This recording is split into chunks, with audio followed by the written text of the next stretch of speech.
The views and opinions expressed in Media Litter Sandwich do not reflect on the views of the network, station, studio, website, sponsors, guests, hosts themselves, anyone or anything else associated or even not associated with this podcast.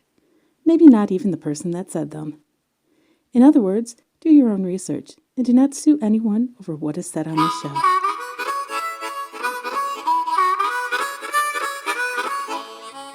No, I actually fall back on like an old joke that I heard from my grandfather.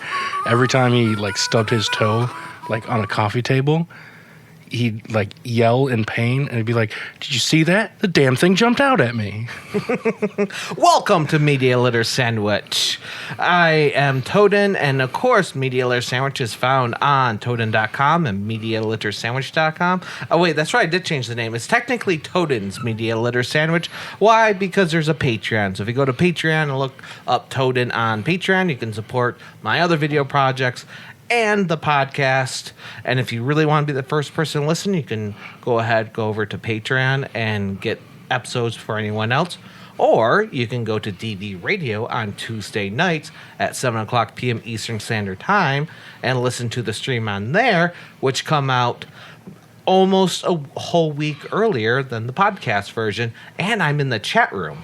So I'm hanging out there with all the DVs and the audio format. Nice. And speaking of DVs and dysfunctional veterans, you and I have something in common. Why is that happening? I can't pronounce anything anymore. We have something in the Cayman Islands together. Yeah. It's munching on the crayons. That's what it is. Crayons and the Caymans in common. Mm-hmm. Common. Yeah, I got it. Adam, please go ahead and introduce yourself. You don't have to tell me what your day job is, but why are you on the show?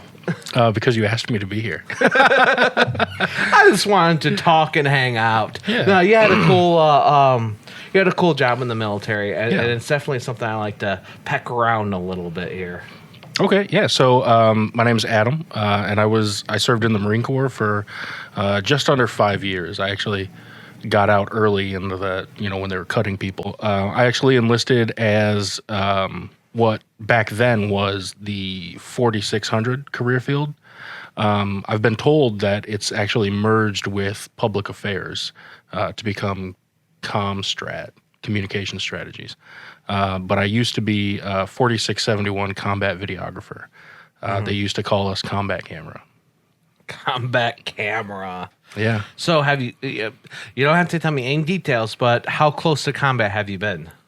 I got close once, and it was actually kind of a funny story. Are you holding a video camera, photo camera? Yeah, video camera. Okay. Full size like thing, or a GoPro, or? I think it was a Sony HVR 170. Okay. So it was a full size, So for people who camcorder. don't know, it's a camcorder. It's not a huge one, so it doesn't go on your shoulder, but it's a big one in your hand. So Yeah. So I had a little monopod underneath it. Video version's different than the audio version because we are totally talking with our hands so much right now. Oh yeah, absolutely. But this was back in 2008 when I was overseas. And I had Where were you at? So this one instance of combat was in northern Iraq, out by Sal Sinjar, if you know where that is. I don't, but someone will. I failed geography. I don't think Sal Sinjar was the name of the town. I think that may have been the name of the forward operating base. Okay. We called it Salsajar because that's what it sounded like. So I was in Salsajar, and I was actually with 1st Recon Battalion. And they had set up their little checkpoint, and with like the little S shape of concertina wire and all that stuff.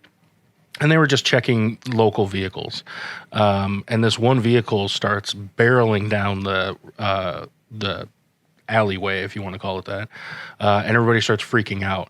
And so, of course, like this was a question that came up for us in film school: is like, at what point do we put down our camera and pick up a rifle? And so they always told us, like, hey, you are the commander's eyes and ears. So you have to be one of the last people, along with the cooks and the admin clerks, to pick up your rifle. So I kept my camera trained on the action. And they start going through the escalation of force. And this vehicle just wasn't stopping until they shot out like the engine block. And it's like 4 men inside, and they all get out and they start, freaking out. And I picked up the story through the translator. What had happened was there were 3 men riding in the car, giving directions to the blind driver. Okay, Yeah. I totally believe the story, but I don't understand. So why was the blind driver driving? No idea. Okay. But he was driving, right?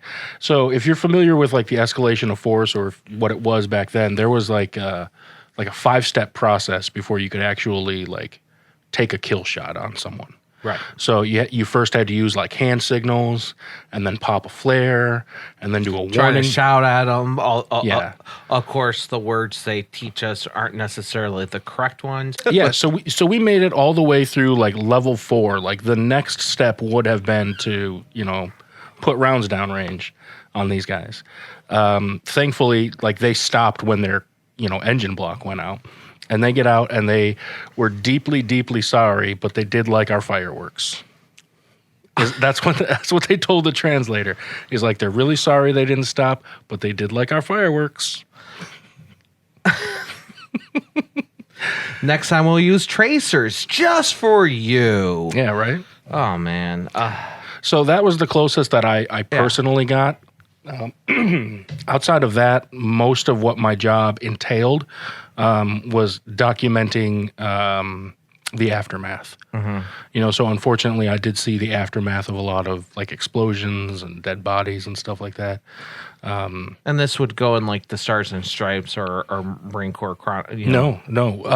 So that was actually a distinction between combat camera and public affairs.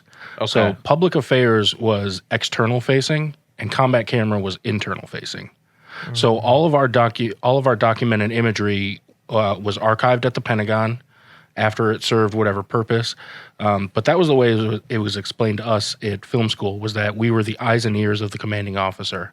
So, theoretically they can't be everywhere at once. So we would go out and document what their Marines were doing for whatever reason, and then turn around and give them, photos, videos, graphic art. Someone's got to archive it. Yeah, exactly. And, about 30% of what we did was ceremony coverage for promotions, change of command or whatever. And then, the other part of it was just, documenting daily life, anything going on, any specific missions that they want to know about but can't be there for. So that's what we did. So you did mention you pick up a rifle before cooks do, which is interesting to me because the field cooks, I've always heard they got a ton of action because those were the guys that constantly. Because I know when I was overseas, the field cooks a lot of times their jobs would be taken over by as soon as it was able to be taken over by someone else. They were taken over, and then these guys were just on working party, doing security, doing convoys, Standing duty. Yeah, so yeah, it's kind of funny when someone says like, I would never mess with a field cook, and not just because they might put something in my food. Yeah. No, that was just what, like looking back to film school, I went to the Defense Information School, DINFOS, at Fort Meade, Maryland. And that was always one of like the biggest questions that we got, because we were an all-service school and we also trained Marines at 3 different career levels. So while you had like your baseline trainees, like your E1s through 3, who were just doing regular like first-time training, and then you had the 4s and 5s who were coming in, and then you had staff NCOs. So you always had the junior Marines asking the 4s and above, hey, what's the fleet like? Like that was the biggest question. And that was in my class, because we were an all-service school, I had 2 Navy instructors, an Air Force instructor, an Army instructor, and a Marine instructor. So we had 5 instructors. And of course, my class actually had 5 Marines in it. So of course, when we had a question, we went and asked Sergeant so-and-so, I don't remember his name. And that was one of the questions is like, hey, at what point, because our training's a little bit differently than the other branches, at what point do we put down our camera and pick up a rifle? And that's what he told us is like, you have to be one of the last ones alongside, the admin clerks and the cooks and, one of the last people because you're serving that other purpose of being the eyes and ears of commander officer. So after the Marine Corps, did you do camera work afterwards? Yes and no. I came back to Michigan, and that's where I met my... For those that don't know, yes, we're in Detroit, Michigan, filming at the wonderful Foundation Studio in the Foundation Hotel in downtown Detroit. And I can see TCF Center right through a big window that you cannot see. TCF Center, of course, is formerly known as Scoba Hall. Hashtag not sponsored. Hashtag not sponsored. But it's okay if they're you want to awesome. offer like sponsorship, like we'll take it. Absolutely. I need it. And if you yourself can't afford to sponsor, you can always go over to Patreon, or you know what? The biggest help is always just sharing. That's the biggest help is always just sharing the podcast, sharing the video, sharing the information, telling people where you got it from. That's always the biggest help. Yeah, absolutely. So once I got out, and I met my wife, we were just dating at the time. Aww. Well, I eventually, I didn't take leave. Like I hardly took any leave in 4.5 years in the Marine Corps. Because you could sell it back. Which is exactly what I did. But, that takes time. So it wasn't until like a year after I got out that I got this like giant paycheck from the government. And I went out and bought her engagement ring. That's what I spent my money on. So once we got engaged and started saving up for a wedding, I reached a point where I just wasn't happy doing whatever it was I was doing at the time. I don't even remember. But she was like, hey, why don't you do something you really like? So after we got married, I went to film school. No, actually, I graduated right before we got married. A little lost on my own timeline. Right, yeah. But It happens. I went to film school at the Motion Picture Institute here in Michigan. Great school. I really loved it, especially because I learn by doing, and that's how they teach is with hands-on education on set. So again, not sponsored, but if you're interested in film school, highly recommend the Motion Picture Institute.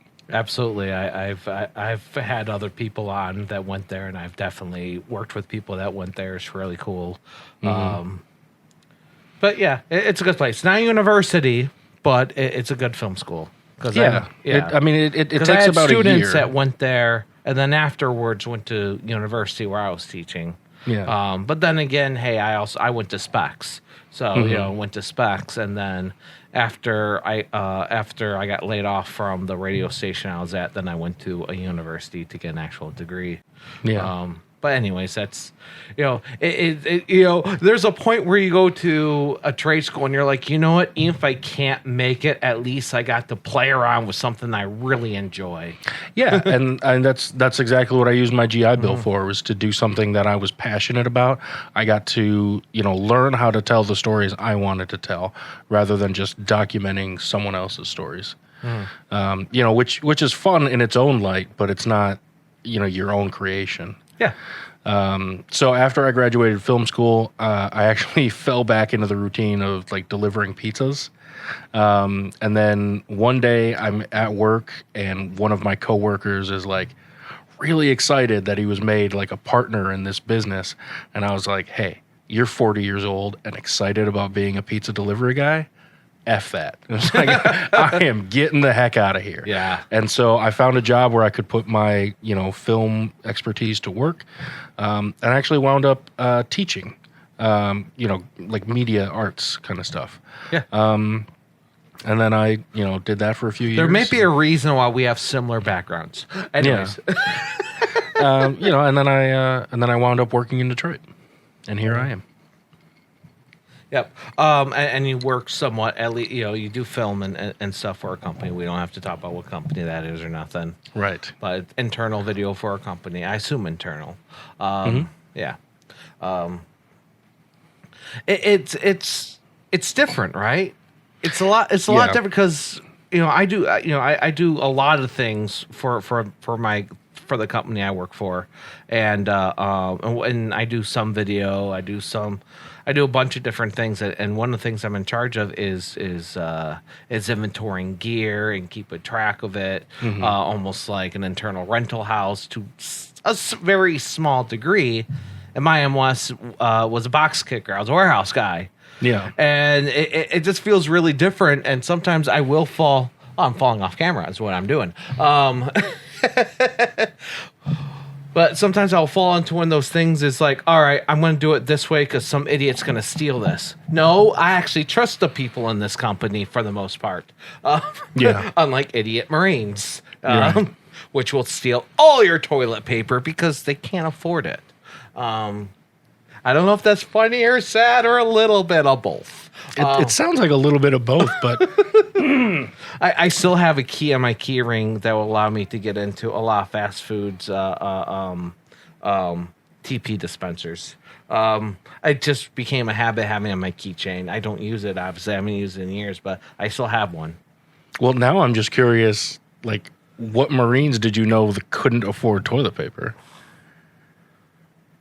Maybe Anyone with a new car and why they bought anybody below E2 or below that for some reason bought a brand new car and buying and a tattoo every other week and have the newest gear.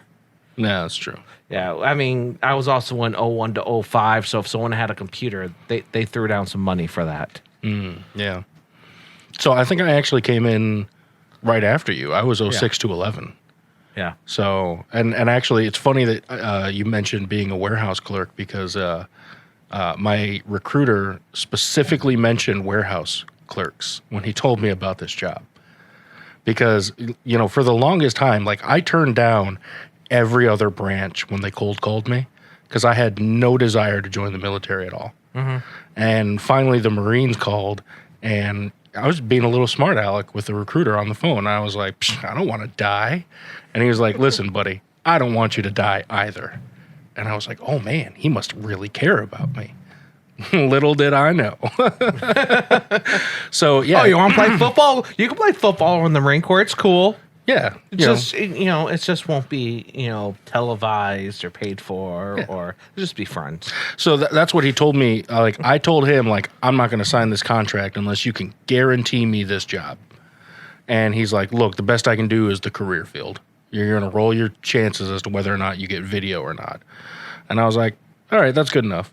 And he was like, but hey, think about it this way. You're going to see, like, 100% more of the Marine Corps than anyone else who just signs up as, like, a warehouse clerk or motor pool or a cook. And that's all you see is warehouses for 4 years. Whereas, like, it was basically my job to watch other people do their job. So I got to see a lot more of the Marine Corps than most people did. Yeah. And it was nice. Yeah, it's cool. Like I get asked, like, "Hey, did you see any locals in Iraq, or did you see that?" No, man, I just saw a lot of shipping containers. Yep. A lot of shipping containers. Now, did you deploy overseas? Yes. Okay. Yeah, I did 2 tours in the Iraqi theater, and I say theater because I was the first time was mostly Kuwait, and that's when we invaded. Yeah. Now, did you have? Still didn't see the movie. What movie? Whatever was playing at the theater. Oh, okay. When you were overseas, did you have third country nationals guarding the chow halls? Not guarding the chow halls, but working in the chow halls. Okay, because when we were over there, like from 06 to 11, God, I don't remember where they were from. Some African country. I don't remember which one. But they had this word, jumbo. Okay. Yeah, and it was sort of like the Hawaiian aloha. It was just sort of like a general hello. But, that was sort of like the joke is you would walk up to the chow hall and just yell, Jumbo! And they'd get really excited about it that we knew that word. And so they'd be like, Jumbo, sir! Jumbo! So were they serving food or were they guarding it? They were guarding. They were like standing out in like Desert Storm era camouflage with AK-47s and Okay. They were just guarding the chow hall Different time before I got there. Yeah. after you got there. After, excuse me. Yeah. After I came and gone. Yeah. Yeah. I was actually in a different situation because, like, when I first got to Camp Pendleton, where I was stationed, I was with 1st MLG, 1st Marine Logistics Group. And when it came time for the West Coast to deploy, I got sort of transferred PTAD orders over to 1 MEF forward. Okay. So I went with the expeditionary, like, headquarters element, and our unit was like a hodgepodge. We had 2 guys from division, 2 guys from the air wing, at least 1 person from it was me. I was the guy from the logistics group, and that was it. Yeah, we. So you were attached to logistics? Yeah. So after like your whole like as a working party, or like that was where your core command went? That's where my core command was. Huh. So I after I went to Dinfos in Maryland, then I got my orders to Camp Pendleton. I was with CLR 17. Okay, I'm just curious. What company would you be in logistics? Like what? I mean, I know this is going back ways. I mean, when I was in MLG was still called FSSG. So, and I was in 2nd FSSG. That's why I'm curious. Like, it was like no matter what battalion I was in, I'd be in an S4. Like, so what battalion is that in? Like, I don't even know. You know what? Honestly, I don't even know either. I'm not sure if I ever knew. I just knew that I was with. Well, were you with other like combat videographers, or are you by yourself? Yeah. So, Yeah. So my unit, my first unit, I was with 1st MLG, and we had a gunnery sergeant as our staff NCO. We had 2 corporals, a sergeant, and 2 lance corporals. Mm-hmm. And the unit grew and shrank as people came and went. And then when it came time to deploy, I went over to 1 MEF, and the headquarters You were in element. comm, weren't you? Like communications group? Were you attached to like communications group or? Okay, so CLR 17 had a communications battalion, Right. but we were not under their Okay. command. I'm just trying to figure out where like I don't where would know. these guys be hiding out? I don't know, because like at every other unit, Mm-hmm. the combat camera was part of. I think it was S1. That makes sense. Like the admin thing, when I never see it. The Yeah. only people I see from S1 are the people signing my leave papers. Yeah. So So I think we were S1, but don't quote me on that. I don't Yeah. know. I mean, I just assume whenever I hear someone's in the group, they're not combat unless they're a combat engineer or something, or motor pool that gets roped in something, but they're not grunts. I think the term group actually comes from much higher up in the command, like Pentagon level, when they're trying to determine, like, okay, what do we call, all the logistics personnel? You call them a group, just like the first, A group division. of idiots, yeah. Yeah, pogues. Yeah. They're all pogues. Yeah, basically. I don't mind being a pogue. Dude, I met some hardcore motivated pogues, like Oh, absolutely. especially the water dogs. Oh, get out of here. Leave. No, I'm serious. I never got Terminal Lance. I don't know if you ever read the. Oh yeah. Yeah, I need to get Max on here. One of these millenniums. Hopefully, I can get Max on here. But I want to know what his beef with the water dogs are. But that's been. I had very little interaction with them. But reading Terminal Lance, if you're military, read Terminal Lance. It's hysterical. It's amazing. Or if you want to cry, go buy his books. Oh, does he have more than one book? I know he has White Elephant or no White Donkey. White Donkey. And I think he has Dude. another one too now. That White Donkey book. Oh, that tore me up, man. I read it once. Yeah. And then I put it down, and I was like, I can't touch this again. Yeah. I thanked my wife for the gift, and I was like, thank you. It's a lovely gift. I never want to touch it again. Very, very heart-wrenching because he gets so much of it right. Like, At least you remember. I did the same thing with a Kurt Cobain graphic novel. yeah. I think it was like Fallen Angel or something. I don't remember the title. And all I remember was that I very much enjoyed it. And when I was packing up my apartment, my girlfriend was going through stuff. It's like, oh, what's this? Like, oh, I just remember it being very, very good. So she read it, and then she comes out just bawling. Like, how did you suggest this to me? You know, just bawling her eyes out. Like, that's right, it is really sad. I can't believe I forgot how sad it was. I just remember like But yeah, White Donkey's very similar experience. in the first like page or two, it opens up with like a group of Marines like smoking cigarettes, waiting for formation, and then their staff NCO comes up and just like knife hand in the face, like yelling at them like devil dog this and leatherneck that. And then I just closed it, looked at my wife, and I was like, this is like 100% accurate. Like this was my life for 5 years. Now, were you familiar with the author before you got that as a gift? Oh yeah. Okay. I read it while I was in the service. Oh wow. Okay. Yeah. Yeah, I know he came after for me. I forgot when he started, but yeah, he came after. I was leaving the military right when he was awarded the contract to be printed in the Military Times. Right. So just as I was on my way out the door, he started getting regularly circulated in like the Marine Times. So you could go to the PX, pick up a local copy, and then, you know, turn to page 37 for the Terminal Lance copy. That's awesome. Yeah. Okay, so we're way off topic. Way off topic. Oh, it's more fun topic though. Did you do any news stuff after you got out? New stuff? Yeah. You ever try to work for the news?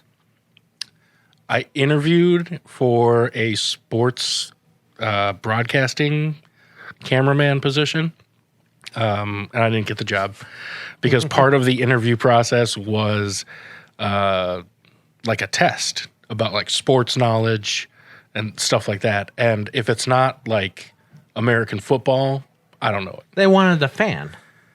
I don't know that they wanted a fan so much as they wanted someone who knew like what it was if the sportscaster said like, hey, there's a 3-point foul or something like that. So that you know instinctively like where to point the camera. That makes sense. Which I did not. I would just say, am I going to hear the sportscaster in my ear? Who am I listening to, the sportcaster or my director? I don't know. I didn't get the job. I've never interviewed for a sports job. I mean, that's a whole different thing because there's a lot more. And you could freelance for parents for sports jobs forever and a day.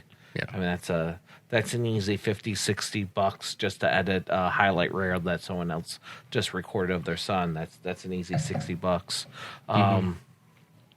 Beside the point.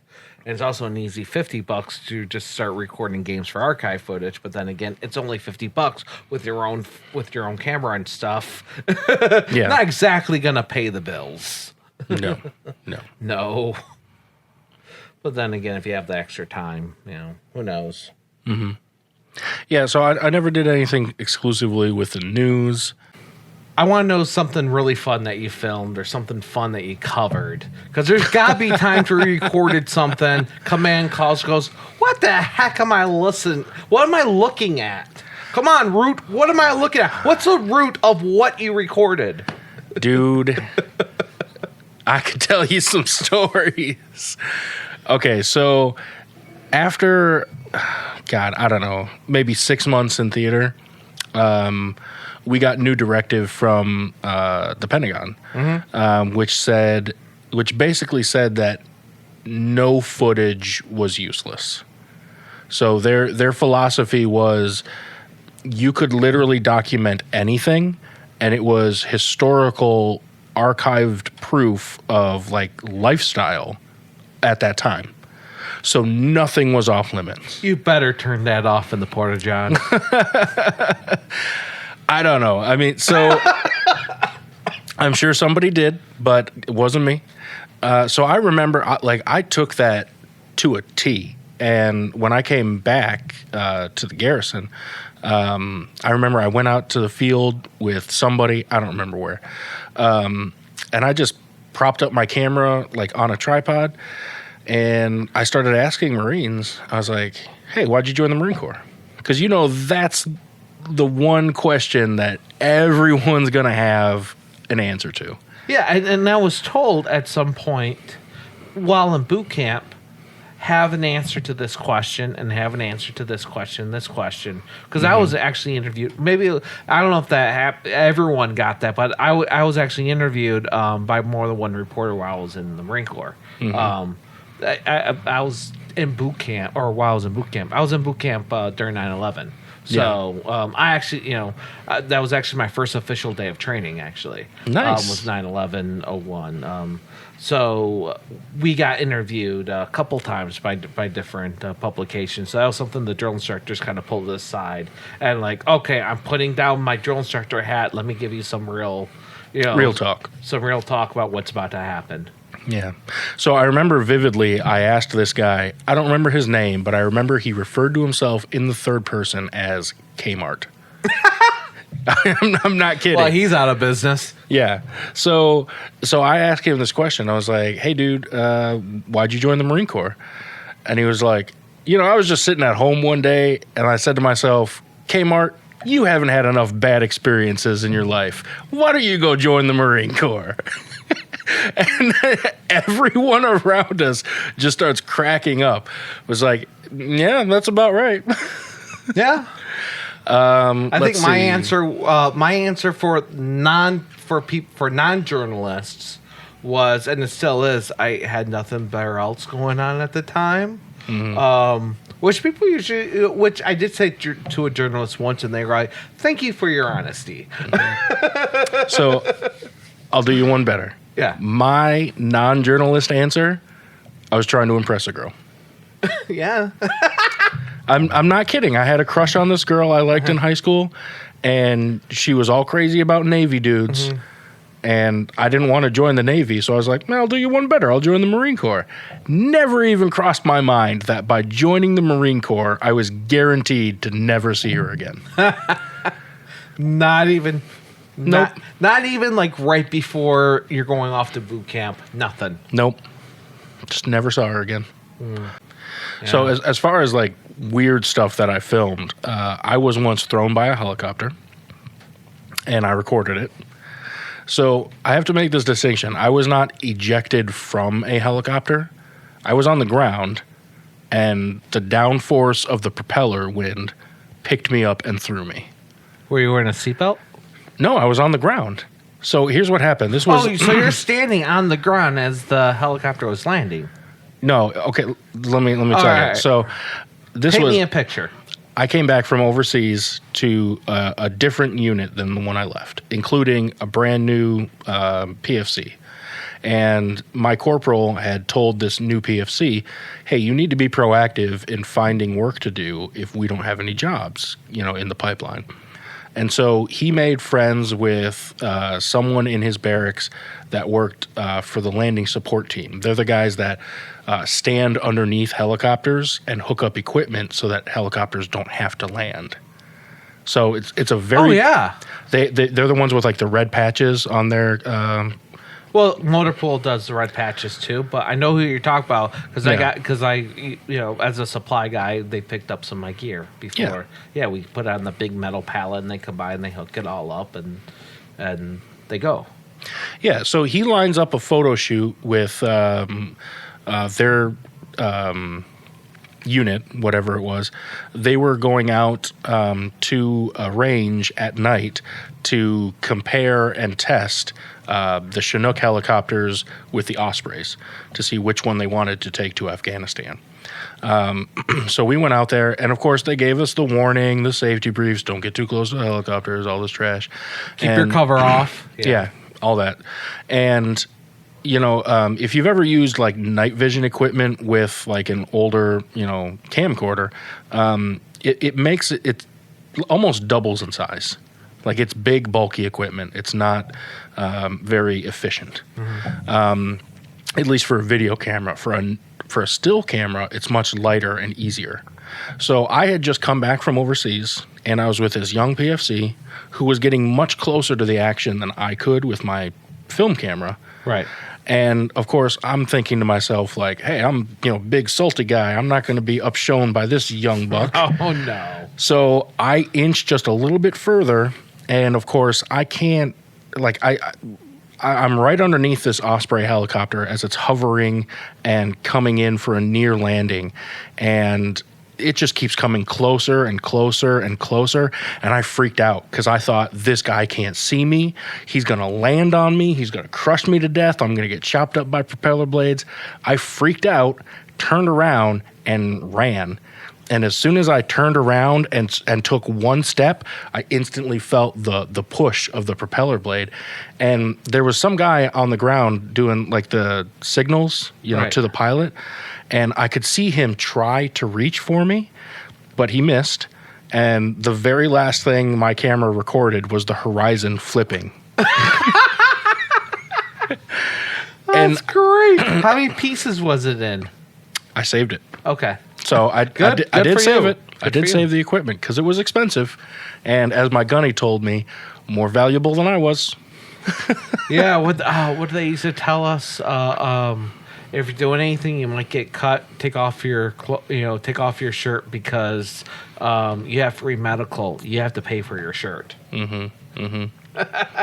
So I remember, like, I got a few days of, like, convalescent leave, or whatever they call it for injuring yourself, stupid leave. I remember my commanding officer came to my barracks room, to apologize for what happened. I guess they felt guilty about me getting hurt. So I didn't get in trouble for it, but he did thank me for the video. He said, no one's ever gotten that close to a helicopter before, and it did provide us, just an inkling more of information. And don't do that again. Yeah, and don't do that again. Like, dude, man, safety, safety. Yeah. I was also, I didn't record this, but another funny story, my commanding officer at my last unit, full bird colonel, threw me over a wall while we were doing mout training. So after I got back from overseas and I went back to the first MLG, I had just enough time left for one more transfer to a unit, but not enough time to deploy. So they sent me to base combat camera, which is a non-deployable unit, and it was basically just serving out my term there. And so because I was at a deployable unit, I just transferred from one to the other. I didn't turn in any gear or anything. So I still had, like, sappy plates in my body armor, whereas other Marines did not. Huh. So, I had like 120 pounds of gear on compared to some other guys who had like 75, 80. You knew you could took those sappy plates out. No one pointed that out to me. And I know it seems I was know in it there seems during the stupid. uniform change, so like I learned all about the sappy plates, and then overseas we were actually like the deployment ISA. So if you had an issue, so we had all the extra stuff. So I know someone that has amazing paintball pads, but that's beside the point. Yeah. So I Why was, do you need sappy plates for paintball? Why not? because paintballs hurt too. So there I was in Mount Town, full combat gear, sappy plates and everything. Okay, so for people that don't know, just real quick, sappy plates are these big heavy metal plates that go inside like their vests. They're not bulletproof vests or nothing like that. They're just there to protect you if you get thrown around while in a vehicle. Well, and then you put the sappy plates in, which can stop a bullet. So they're big heavy metal, not metal, but they're Woven ballistic, Kevlar? whatever things that you put inside your thing. That's why, anyways, they make your flak jacket a little more bulletproof. Anyways. Yeah, big and heavy things, Yeah. bulletproof. So we were doing MOUT training, military operations in urban terrain, for a non-deployable unit. I don't know why. Because they're bored. Pretty much. Yeah, pretty much. Yeah. So we were practicing bounding over walls, right? And, of course, being combat camera, we were there to not only go through the training, but also document it for the commanding officer who was there. I don't know. It was a big mistake. So I'm sitting there. I love running through obstacle courses with the camera because if I stop and take a break, nobody gives me a second look, a second glance, or if I take a vehicle to the next. Yeah, absolutely. No, I mean, not even a second glance. Sorry. No, you're fine. Yeah. So I was documenting. I was watching everyone else bound over this wall. Mm-hmm. We get done. I start packing up my camera, and somebody shouts out, "Combat camera didn't do it," and I was like, "Oh, you son of a!" So, of course, the commanding officer, full bird colonel, is there, and he's just like, "All right, come on, Root, let's do it." And he's like, "I'll even prop up for you." So he grabs. It's got to be like the smallest Marine there. Like, I'm not kidding you. This guy was probably in his early 50s, right?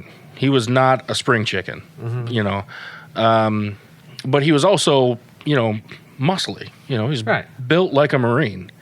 And he picks this little Asian dude, like half his size. Okay, and these are the two guys that I'm probably 250 pounds at this point with all my body armor on. And it's little Asian guy, full bird colonel. And I have to crawl on these two to get over the wall, right? So I look at him and I'm like, "Sorry, Asian dude." And I'm like, and I'm climbing all over him, not touching the colonel. And the colonel's like, "Come on, Root, get over there." And he grabs my ankle and like throws me over the wall. And I was not expecting it. Yeah. So I put out my arm to stop me on the other side. Oh, come on. I'm serious. Bent my elbow the opposite direction. Yeah. I didn't break it. I just hyperextended it. Man, what do you do? Miss your McMap classes? You gotta know how to fall. Well, McMap Marine Corps Martial Arts Program. I was also holding the camera in one hand. So it was like I can't go down. I can't go down on my right hand or I'll dislocate my shoulder. Right.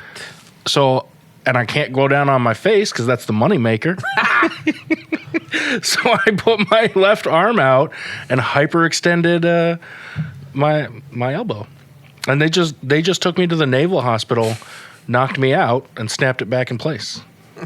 At least they knocked you out. That was nice of them. Yeah.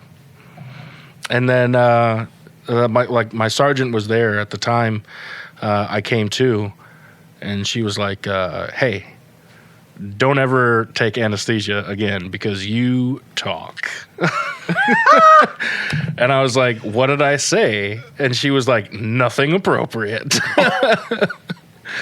And I was like, "All right." Oh yeah, that's interesting. Yep. So let's see. Ejected from a helicopter, thrown over a wall. Man, I don't know. I saw a lot of cool stuff. I don't know. What else you want to know? Let's just get one more story. You ever work with any other military, any international? Yes. Okay. Yes. So because we were with a headquarters element, we did work with military personnel from other countries. Mm-hmm. And I remember specifically there was this one British guy. Please say he's Scottish. The Scottish were the most fun. No, English. Okay. English. Okay, because all my crazy stories stem from the Scottish. No, he was actual English. I don't remember where he said he was from. But I just remember, and this was actually coming back. So once we came back and they sat us down for like a 3-hour brief about basically what's changed while you were gone, right? And one of the new laws enacted was in regards to DWIs. Like you could be charged with driving under the influence of anything that impaired your ability to drive. Yep. And the British guy pipes up and I'm sorry, I'm horrible with accents, but he says something to the effect of, he's like, "So you mean to tell me that if I were diabetic and I ate a box of donuts, I could be charged with driving under the influence of donuts?" And the Marine was like, "Yeah, I guess." Yeah. And his response was like, "Why did we let you become your own country?" That's fantastic. Because Yeah. you couldn't stop us. Yeah, because you couldn't stop us. That's why. Because we made the donuts. Yeah. I don't know where donuts come from. Italian, maybe? I don't know. I'm not Googling that. This Someone else could has been the comment. history of donuts with Adam and Scotty. And if you ever want to buy your supplies to make your own donuts and you're forced to shop on Amazon, I know a lot of people don't like to shop on Amazon, but if you do, or if you have to buy something on Amazon, use Smile.Amazon. What happens there is it's the same thing. If you have Amazon Prime, it's still there and everything. Exact same deal, exact same everything, except for you get to a little bit of what you buy goes to a charity of your choice. And, of course, here at Media Layer Sandwich, we're on DV Radio. So, of course, we support their charity of the DV Farm, which, if you don't know anything about DV Farm, go ahead, go look it up. It's a fantastic charity. It's a rehabilitation and homeless shelter. Very limited beds. Nice. But it's for the people that the normal rehabilitation programs, it's for the people the VA don't want to send through no more. That's the people they want. Okay. And it's just a fantastic program. If people want to look that up, dvfarm.org. But yeah, so, I obviously use Smile.Amazon, and a portion of my purchase goes towards DV Farm at no extra expense to anyone. So it's just like an affiliate program, except for it goes to a charity instead. And they have tons of charities. But Nice. that's ours, dvfarm.org. And they're not a sponsor, but, Go check them out. yeah, absolutely. Where was I going with this? Okay, so I was closing out. Where, if you want people to find you, I don't know if you do. I don't want people to find me. You don't want people to find you. Okay. I am an enigma wrapped in a riddle. So no Twitter, no public Instagram. Really? So No. you don't. All your creations are your own now. Yeah. Okay. Yeah. I mean, I know you and I were talking briefly about this before the show, but I mean, if I express myself creatively nowadays at all, it's through writing. Like Okay. I write. Occasionally it's mostly just short stories. Occasionally I'll do like a script or a screenplay. But that's it. Yeah, nothing public. No.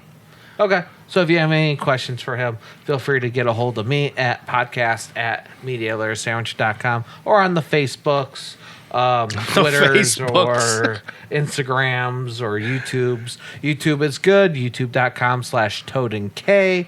Thank you for listening. Thank you for watching. Remember, there is a Patreon. Although the best way to, if you can't afford a Patreon, the best way to show support is by sharing, telling people about this. And I'm on dvradio.net every Tuesday night, 7 o'clock p.m. Eastern Standard time zone. I drank too much wine. No, I didn't. I need more. No such thing as too much wine. Thank you for listening. Thank you for watching. Hope you enjoyed our discussion. And may the algorithms be in your favor. I know they're not in mine. Not mine either.